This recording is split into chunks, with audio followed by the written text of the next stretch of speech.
Scythe. Book review. Humanity overcame death. In a near future, mortality is a thing of the past, and many problems that haunted our society were extinguished by the shepherding care of the Thunderhead, an almost all-powerful AI. Crime is no more. Diseases no longer plague our fates, and even corruption is long gone. Or, is it? Scythe introduces, with the help of its dystopian setting, what would happen if death became an instrument for the corrupt to wield in righteous disguise. This very notion is approached in deeper detail by the clever use of the contrast between Rowan and Cytherea's points of view, and they learn the hard way that their world is not as perfect as they previously thought.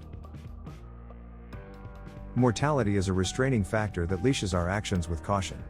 If that were taken, made temporary instead of final, the dynamics of our society would undoubtedly have to adapt. One of these changes can be seen in the frivolity of the state of death, deadish is called in the book. As it's temporary, we see a lot of people trying it out to see what it's like, commonplace in their daily lives. The way it's used to cleverly solve problems and introduce new variables in the story is well done and interesting, often making me wonder what else would change in our world if we were beset with similar circumstances.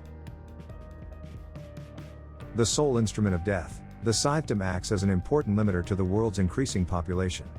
After all, if death is no longer final, humanity would soon grow unsustainable. The problem lies when the dealing of permanent death, gleaning, becomes a pleasure rather than a necessity.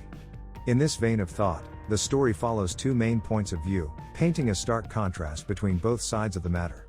On one side are those who believe gleaning to be a solemn duty, to be performed with respect and responsibility. On the other, those who would sooner enjoy the authority of their standing and appreciate their job with an animalistic, predatory pleasure. Even though these two sides represent severely distinct ideas, they are both packed with memorable characters to keep the story entertaining, employing healthy dosages of mystery and emotion.